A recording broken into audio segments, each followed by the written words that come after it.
Hey, what's up, y'all? Dondrea Brown back with Count the Cost podcast with my man Henry Sapp. Yeah, we here. We took a little break because we had to decorate the place. You know, I love this saying right here. They say, I never see you at the club. And then I say, I never see you at the bank because I don't. Probably because I'm not typically at the bank. But anyway, jumping back into today, I'm happy to have my man here. I met Henry about 4 or 5 years ago. And ever since then, we've been doing a lot of great work in the community. And the most important thing is he's always dropped really important nuggets. First of all, he's super funny. But just watching him grow, listening to him talk about young boys, how to be a better man, like all those things are nuggets that I've been able to pick up. So we come into the podcast to drop the real. How you feel about that? Let's go. Hey, y'all. The Count the Cost podcast is sponsored by Young Money Finance. That's a local nonprofit in Grand Rapids, Michigan, providing youth financial literacy. If you're interested in learning more about them, go to www.ymfgr.org. Again, www.ymfgr.org. Yeah, so I'm Henry Sapp, as everybody might know. Born and raised in Grand Rapids. How you know everybody know that, though? Well, most people should know. If you don't know, then why you watching this podcast? Somebody know me on there. Somebody know me on this podcast. So Henry Sapp, I am the executive director / CEO, co-founder of Better, Wiser, Stronger, Inc. In the city of Grand Rapids. You know, we're an organization that, in a nutshell, that believes in empowering young boys to be great at the end of the day, right? So whatever they want to be, we just want them to be better, wiser, and stronger at it. So we always tell our young boys, no matter what you do, you know, just be better at it, be wiser, make wiser decisions so you can be a stronger person, you know, for your community, for your city, for your state, you know, wherever you are. So that's what we live by. So you're from Grand Rapids. I've been here for about 7 years. How would you describe Grand Rapids to people? Different, right? Yeah. But Grand Rapids is a family-oriented city, right? It's family. It's more like a good place. What I mean by that is a decent place to raise your kids. You know, crime just like everywhere else, you know, but I think they keep it in small pockets. Yeah. And right down the street, small pocket. What was that last Friday? Yeah. Small pocket. Yeah. But I have lived all my life in an area that they called considered high risk, 49507 area. Not because I had to, because I chose to. And when I grew up on Neyland Street, which is in the 49507 area. When I got married, we lived in an apartment in Kentwood because they don't have no apartments in 49507 area. But then when we bought our first house, we bought our house in the inner city. So that's where we've been. We chose not to leave. We like it. And, you know, that's what we do. That's real. So not only do you live in this area, you have an organization called Better, Wiser, Stronger here. Yeah. What was one of the main reasons for creating that organization? So the sole purpose of this organization was because somebody did it for me. Two men that I hold dear to my heart, other than my father.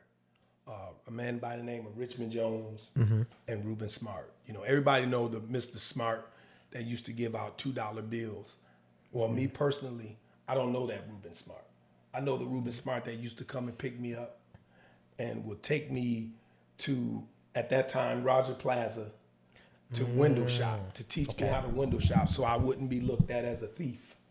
Because during that time, that's when we had a lot of boosting going on and everything in that era. And he taught me how to window shop. And I actually used those skills that he imparted in me to this day. And he used to take me, my brother, and 2 of his grandkids. And take us and we share a burger and fries, beverage, and then he would teach us how to walk through the stores and conduct ourselves as young men, and then his granddaughter too, and as a young lady. And that's been very impactful in my life since. Wow. So in building the organization, because I recently started a nonprofit about 5 years ago, but you 10 years in. Yeah. So in thinking about like the first couple weeks, months, etc., how much did you know about nonprofit stuff? Like, what were some of the things you had to overcome, lessons learned, stuff like that? So for me, I knew nothing. I just knew I wanted to help people. I didn't understand about how to get funding. I didn't even know you could get funding. That's right. I funded for the first couple of years out of my pocket. Out the pocket. You know, So it was Henry funding, and then You doing that now? You still funding out the pocket? absolutely not. Absolutely not. I got a little wiser in my years. Oh, better, stronger, wiser. But yeah, I hit that wiser button, and then I got a person that pours into me, and she sat me down and explained to me that those components, and we went and finally got our first little grant, and I'll never forget it. I know who we got our first grant from the Grand Rapids Community Youth Foundation. Okay. That's when the kids decide on who get the grant. Ain't that dope? It's dope. Yeah, I think that's amazing. And they gave us our first grant for $3,500. I thought we were rich. I tell you what, until I found out that there's more money out there. And I was sort of like, what have I been missing? And we took that and we just took off from there, man, and been really trying to grow and just do impact in our community, help young boys, because I think it's necessary at this time, that we in, man. So I'm glad you said, helping young boys. I have a few young little boys myself, and it's Father's Day coming up. Yeah. Like, from your experience, what are some nuggets and stuff you just want to share about your experience in raising young boys to become young men? Well, first of all, let me talk about Father's Day. Because Father's Day, there is no restaurant that you won't be able to get into. All right, they will have signs outside saying, please come to us. Facts. Father's Day is the least celebrated day. Can you say that one more time? Father's Day, if they when they go by all the days that by Father's Day is the worst. Why is that? Why do you think? I don't, this is just my opinion as a man. Sometimes the value's not there, right? Facts. And I believe those values have to be taught. I taught my daughters at a young age to celebrate. I had to teach them that we just don't celebrate mommy on Mother's Day. Yeah. But we celebrate dad too. And we celebrate dad the exact same way we celebrate mom. So we hold no bars to celebrate mom. We do the same thing for me on Father's Day. So it was something that was taught to them. So those days they embrace, right? Right. So Father's Day is a big day for me because my kids understand the importance, and they were taught that it's important to celebrate the dad, right? Yep. And so I think that is probably a thing that's missed because we got a lot of single parent homes. Right. So the focus is different. Yep. But I do believe that fathers that do spend time with their children and do time with their children, that they need to teach them those things. Just like I celebrate your birthday and I celebrate you on Christmas, you need to understand on this day, this is the day that we take the time out and celebrate the father and let him know how much you appreciate him. Yeah, because I remember growing up, like, when Father's Day happened, we would just go thank our mom. Like, we would, like, pray that out, like, oh, happy Father's Day to my mom, right? And as I've gotten older and grew to this, like, position, I'll be honest, like, I take that as an insult. Yes. So I'm like, first and foremost, we should never mix the days. That's it. We should show honor to mom, dad, like, whichever side. But at the same time, like you said, that value piece. Yes, like, and that's you've important. never seen a man stand up and say, celebrate me on Mother's Day. Facts. You never seen a man stand up and say, celebrate me on Mother's Day. Yeah. But when some mothers raise their children, they say, well, I'm his mother and his father. Right. You can't. You can't be, because without that dad that you may not like anymore, that y'all may not be together anymore, that child you would never be able to conceive. Not that one. Right. Not that one. So, you're just a amazing mother that's fulfilling that kid, right? Yep. Embracing that child and making that child great. That's what you are. You're a great mom. My mother never desired to be celebrated on Father's Day. Right. She was like, call your daddy, in the sense, call your daddy. Right. This is, on Father's Day, know. So those things, I think they're important that those lessons are taught, right? And so those are things that we I want my young boys that I mentor and that I need them to understand the importance on celebrating their parents. Yes. With an S, parents. Facts. Celebrate your parents, right? Sometimes your situations, sometimes they're just the best parent that they can be in this position that they're in, right? Yep. And so those are the things that we have to learn and grow from. So luckily, they're in spaces now that they got other support systems, right? Yes. They got BWS, right? I have a lot of young boys that celebrate me on Father's Day. Yep. Even though I got daughters, I have a lot of young men that, hey man, I just want to let you know I appreciate you. Or Mr. Sapp, I appreciate you. Happy Father's Day and stuff like that. So that's a good feeling to just, know that you imparted in some young boys like that. Yeah. So going back to raising young boys, like what have you found to be some like common things that boys struggle with? So the one important thing is that you need to understand about a man is that a man was a boy. That's At good. one time, I was a boy. Right. So I understand certain things that was attractive to me as a boy growing up. Structure was needed for me as a boy growing up. Facts. I needed structure. My mother was very structured with us. You don't sleep past 7 o'clock on Saturday. That's what lazy people do. That's how we were taught. So you get up, take your shower, eat breakfast, and then you can go do what you want to after that. But you're not going to lay in the bed and sleep all day, right? So structure was put in our lives at an early age. So I believe that young boys, they need structure. Yep. They need direction. They need empathy. Facts. Yeah. They How do we teach boys empathy? How do we teach them empathy? So that's a hard thing, right? That's a space that we have to allow them just to develop, right? Yeah. But we have to expose them to what empathy look like, right? Yep. And so we need to, and we need to show them that it's okay to tap into your emotions, right? Crying doesn't make you soft. Woo, I ain't gonna lie. When my son started living with me, I think the biggest thing that was getting on my nerves was he would always cry. Yeah.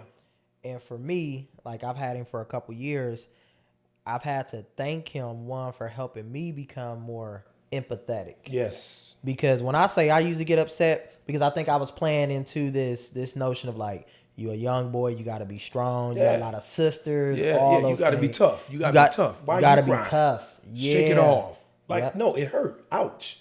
Yep.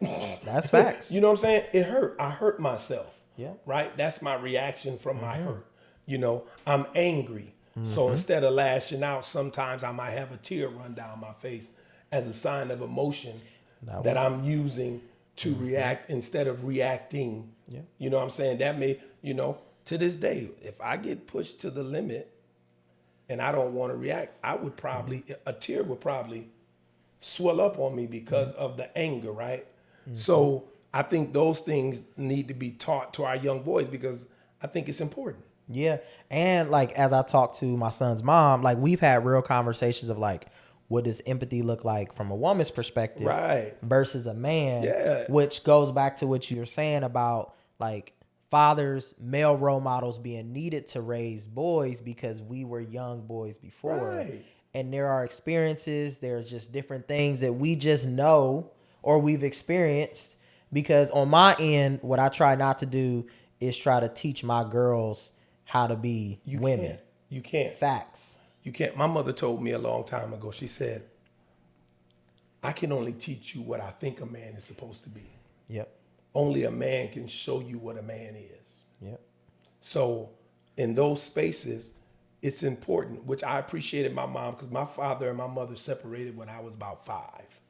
They divorced and everything. And my father was around, but he wasn't like in our life. Right. Not in mine. He was in some sporadically, but he was not. He was just the best there with the situation that he was in, right? So, but my mother made sure that she put us around strong men. That's how I met Richmond Jones, who introduced me to more spirituality, understanding your relationship with Christ. Yep.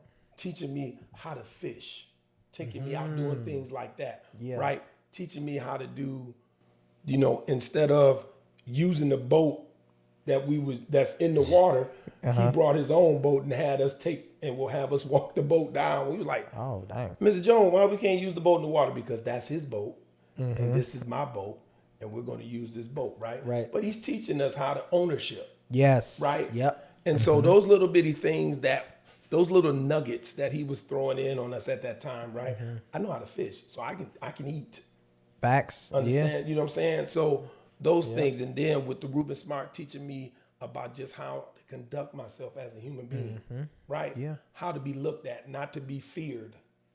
Go in spaces and be feared, or I go in space and feel intimidated. So just to have those people in my life, man, has been, if I can just do a little bit of what they've done for me in somebody's life, is huge for me. Well, the other thing that I think, like I've watched you really help young boys like learn is like being a young black boy. I've seen you pull boys to the side and explain like that does not work for these reasons because you are a young black boy in America. Yes. Like this is how society will respond to you. So tell us a little bit about that. So I'm very honest with life. I believe some stuff in life is just very plain, right? Everybody say, "Oh, the pie's not the same." No, it's not the same. Opportunity is not the same. Right. The requirement of you is not the same. Spaces that I'm in, even when I work with people in them, I explain to the young boys, young black boys that I come in contact with, I say, hey, you have to do a little bit more. Right. You're going to have to. The expectations on you is probably going to be higher than what it is on the last person. But this too shall pass. Right. I just need you. They're going to need you. You have to, when they prove themselves one way, you have to prove yourself another way. Right.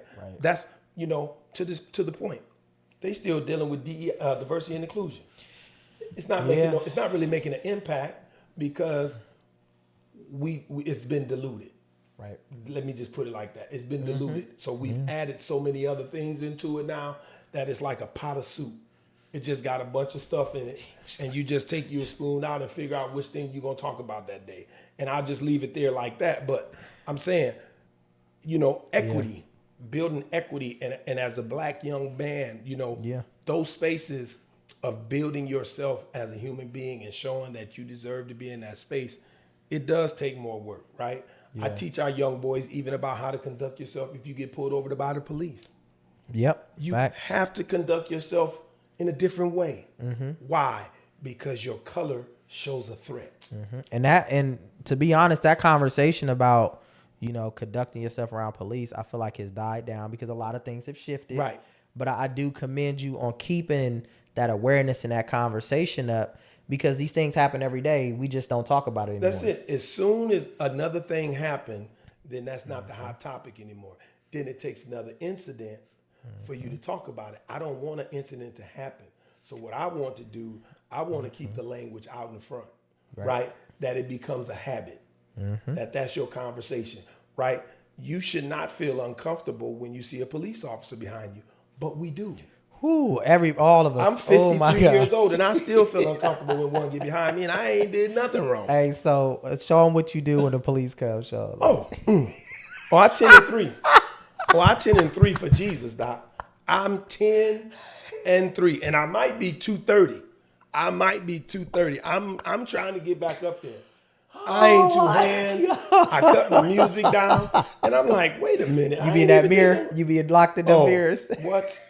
The car in front of me takes off because I ain't even looked in the front.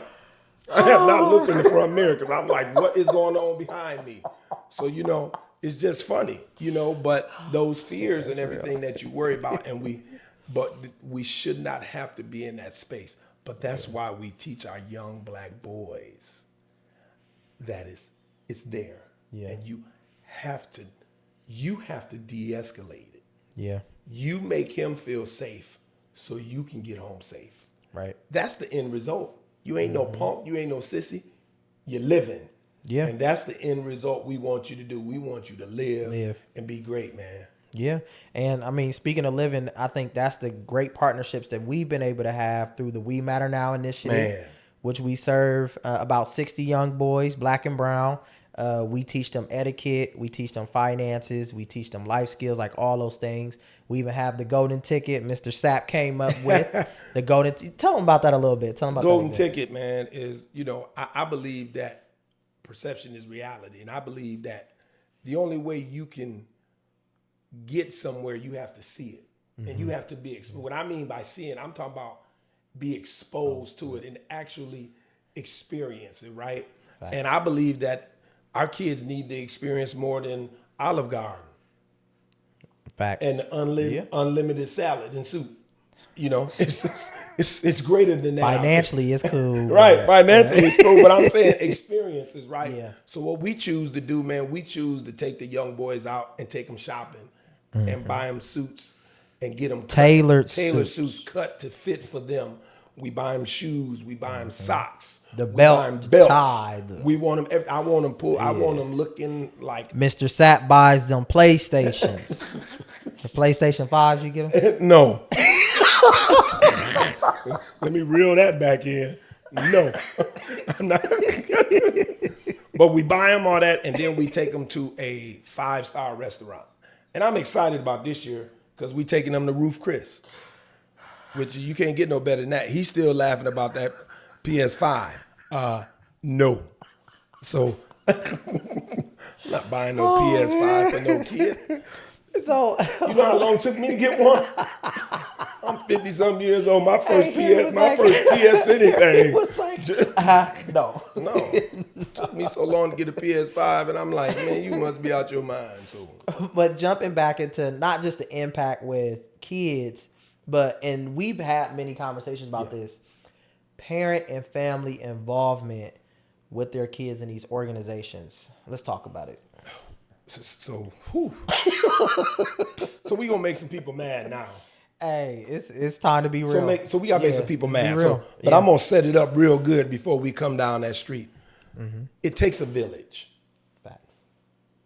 But you can't leave me in the street when I come to your village by myself to take care of your child. I'm not there to take care of your child. I'm there to empower. That's what I'm doing. That's my job, to empower. Yep. Right. So we need to build together. Now, I ain't saying all parents, but some parents, they use us as babysitters. And we're not babysitters. We're empowered, right? That's what we do. Yep. Our job is to equip, empower so they can execute. Right. So those are the things that I wish that we could do better in our community, is the parent support. Yeah. And the funniest thing is with my organization, because, a lot of stuff overlap.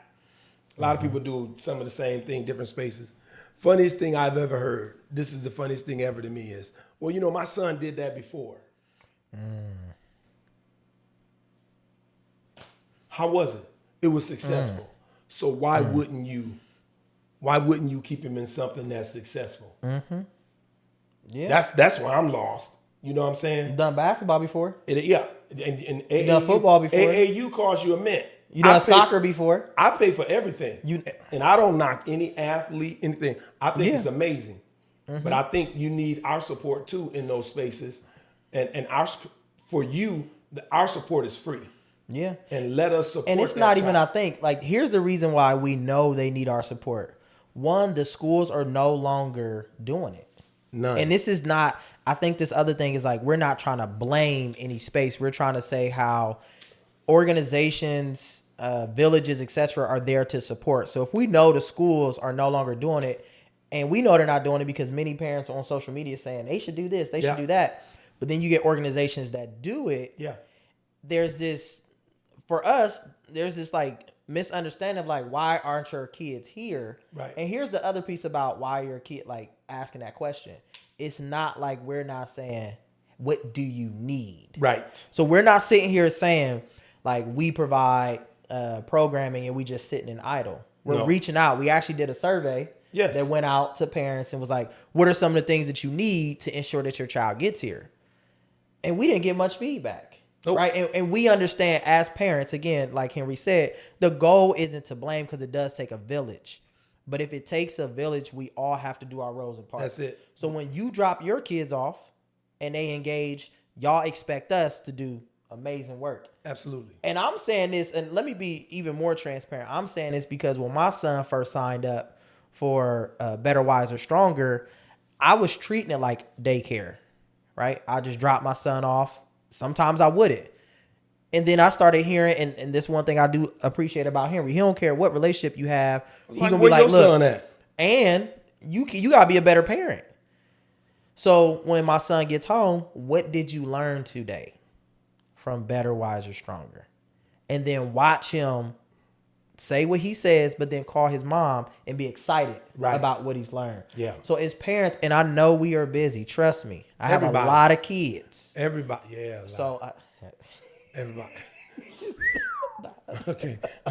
I'm sorry. okay, well, I got lost for a minute. I got a few kids, but at the same time, what I try to do A lot. is find time to really tap into my kids' growth by getting them connected to the villagers. So if there was like 1 or 2 tips you would give to parents, like going into, the fall and getting engaged with your programming, what would they be? First thing I would say is like one of the things I think is huge, right?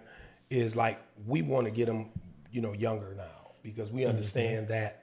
I understand by the years that I've been doing this now, I understand that they start to fade away, and I don't mean fade away in a bad way, but they start to grow. And they get to the point that they're working jobs, right? Because I understand what young black boys deal with in communities, in their community. I understand you may have to work. Yep. You might be having to work to help mom with some bills. You see what I'm saying? So I get that. So when they get to that age group, we do sporadic things with them to support them, right? And it might be even giving them a gift card, just let them know we appreciate them and we still care about them. Yep. But I believe like starting them with us, between 3rd and 5th grade, I think that's adamant.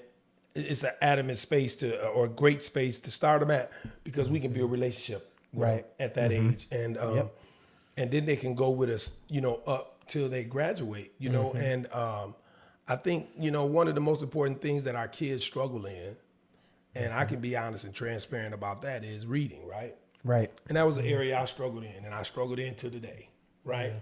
I'm not the greatest at it. I'm probably not the worst, but I'm not where I should be, right? And but I would tell you, when they talk about the studies and where kids are reading at right now, even the ones that went through COVID, most of them are reading at a kindergarten grade level. Yep. And they're in the 3rd and 4th grade. Yeah. That's an L, bro. Yeah. But there's support.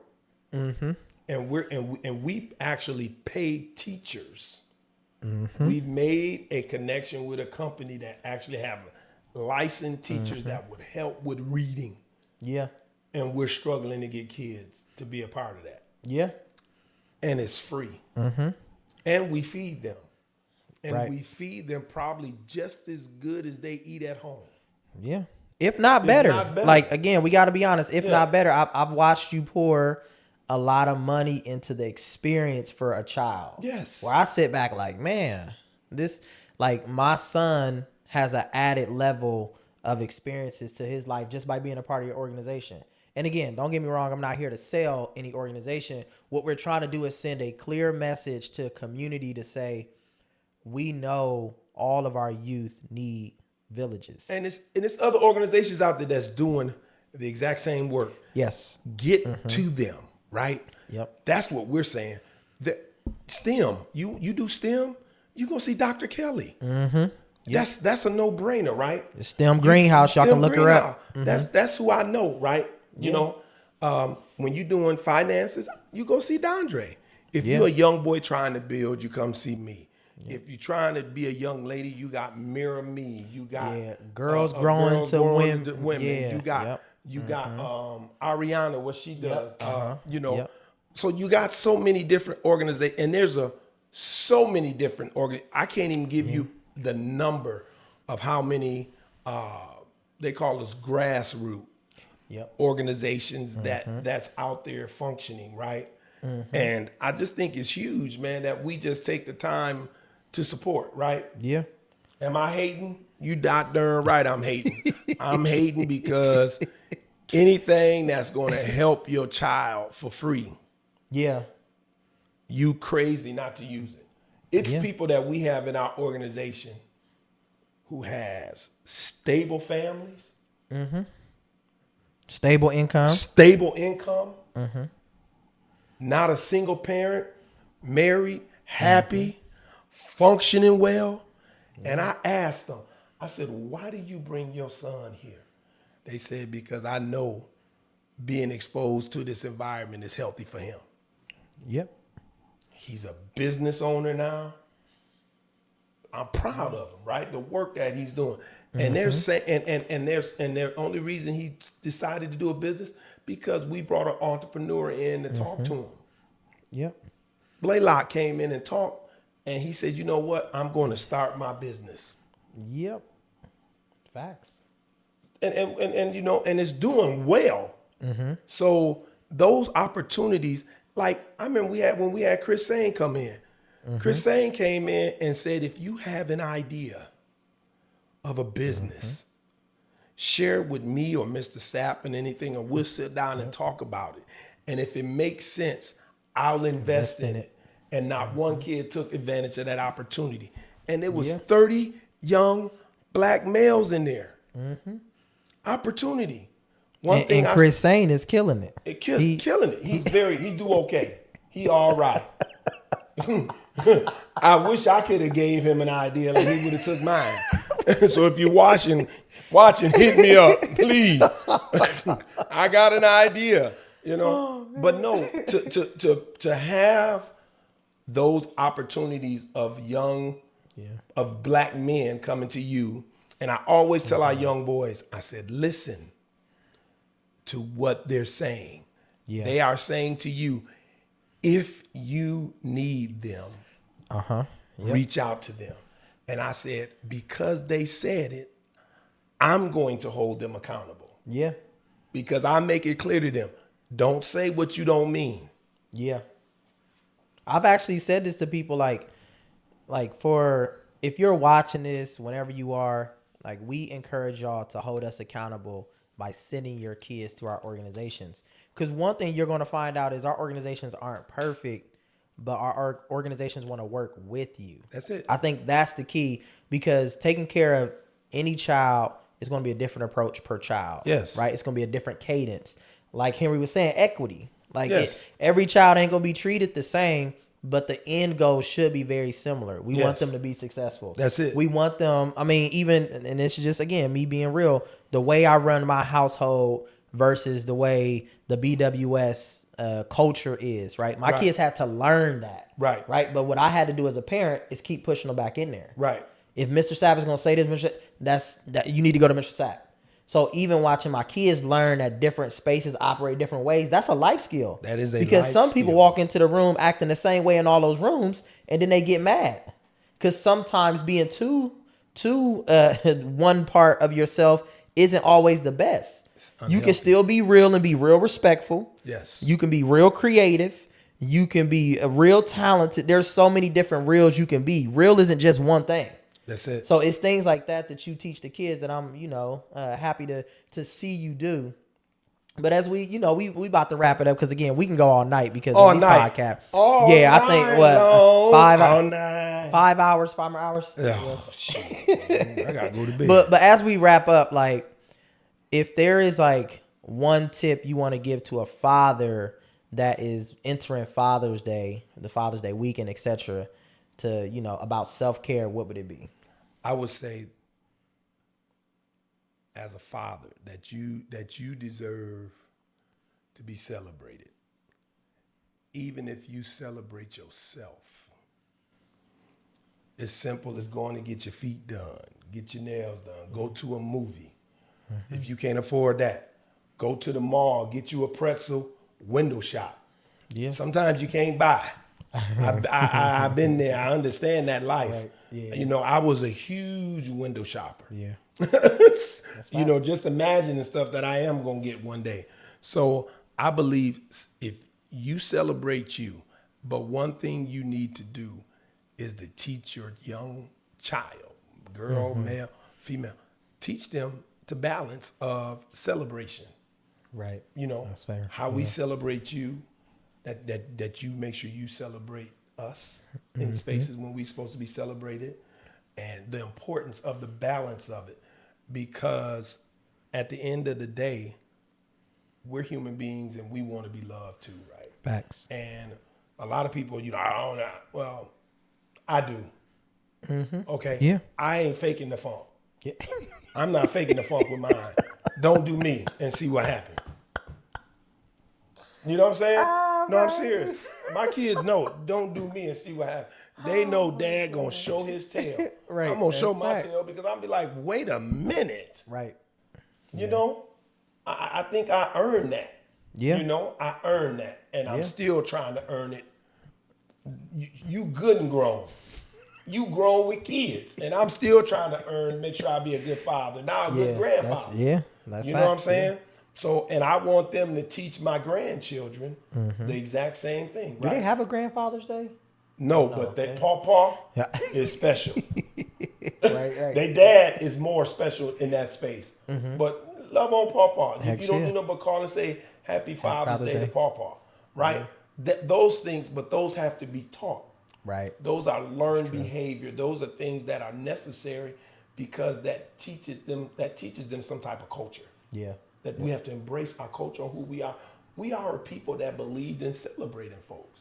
That's how we made it. That's true. Yeah. That's how we made it through this Funerals world. became celebrations. Celebrations. Like we that's call them homegoing services. Yep. They celebrations. We're not sad. Right. We've been through too much to be sad. So at the end of the day, I'm just saying that. And hey man, I just want to let you know how much I appreciate our friendship. Because it came, I ain't really want to be your friend. I'm just playing. I was like, why is his hair so long? I was like, ugh. Yeah, we got stuck together. No, I'm just saying, but polar opposites, like I'm cool, he's the opposite of cool. I'm trash, I'm whack. But no, I love Dondrea so much because the one thing I love about him is he is consistent. And what you see is what you get. And that's what I love about him. And he's a doer, not a sayer. He is a doer. So don't say what you want to do with him, because he's going to hold you accountable to do it. Yeah. So that's the thing. I told him I do the podcast, and boy, he went on me. I redecorated the place, bro. Look what I did now. Hey, it's time to come, right? And he the first one to enjoy this space because he also gave me the motivation to continue to do stuff like this. So, I mean, for me, I think this was best timing for us the last couple of years. We've been making some good impact. Man. Hey, y'all stay tuned because I'll put like different links and stuff of the things that we have coming up because we're trying to reimagine and readvise the next is going to be big because you got a dream, man. Yep. And when you got people in your corner that's doers, you can do anything, man. Kill it. You can do anything. It don't, like I said, a village is not a lot of people. Yeah. It's not a lot of people. That's facts. You just need a few people. Yep. So like, Mr. Sapp gonna be watching my kids soon, all couple of them. But anywho, we gonna jump to the last thing that I usually say to our podcast guest is I've asked you questions, had good conversations. You get one question where I have to ask as honestly as possible. What is that question? Oh Lord. Lord. This probably not the right person. I know that was the ones that went through my head. I can't ask. So, I guess I would ask you, like, what is your true motivation for you to do the work that you do? What is I know it's your kids, but what is that other thing that like pushes you beyond to do what you do? I would say when I went to foster care. So not to dig too deep into the story, but with me and my mom, we had, when I entered foster care, a horrible relationship at that point. I was angry. I was lashing out. I didn't really feel supported. And the thing that I'll never forget was being in a courtroom and not leaving with my mom. And like, once I seen her walking away and I entered a space that was unfamiliar, I was like, I don't want to wish this on any child. So for me, it's not just like my kids that drive me, it's the kids. All kids deserve not only just a dope father. Shout out to William. William Braylock. Like, he has a great organization. Love it. All kids, or every kid, deserves a dope father. Yeah. But also they deserve a dope life. Yes. So if people know me, know that like all kids are my kids. I love on all kids. I want them to be great. I ask them about their futures. I want to invest in them because they deserve somebody that is like always thinking about them. I just had a text message the other day. One of my facilitators hit me up, was like, hey, this kid is about to be homeless. They need all this support, right? And I was really busy, but I stopped. Sent a couple resources, everything, and I've been following up ever since. And I think the thing that like impressed the facilitator was like, dang, you keep following up on this kid. And it's like, because I know what that feels like to be ripped from your household and not know what's going to happen next. So for me, like, that's not only my motivation, like, that's my purpose, to ensure all kids just have a dope life. And we laugh and have fun around them. Our kids love when we laugh and having fun. Oh, man. Like, it's all, like, no joke. Like, it's always a fun time with me and Henry, because, like, when we're in spaces, it's like, yes, we can be sad. Yes, we can be angry and all that other stuff. But kids need to feel good energy. That's it. So I think that's my biggest motivation. Good energy attracts good energy. Creates good energy. Good energy creates good energy. And I think that's one thing that we have together is a good energy. And when we get in those areas, we create a good energy. So, yeah, man, I appreciate you, yes, man, sir. with that little bracelet on. Little Power Ranger bracelet he got on his wrist. He done broke his wrist. Yeah, that's another episode. I'm going to tell y'all what dumb things not to do as you get older. But yeah, don't drink milk. Raggedy wrist joking. So yeah, man, we happy that y'all tuned in. This gonna be on all platforms. For the people that said y'all want to come to the podcast, look, all right, we here now. Like Henry said, we doers. So come to the podcast. All right. Yeah. Peace. Peace.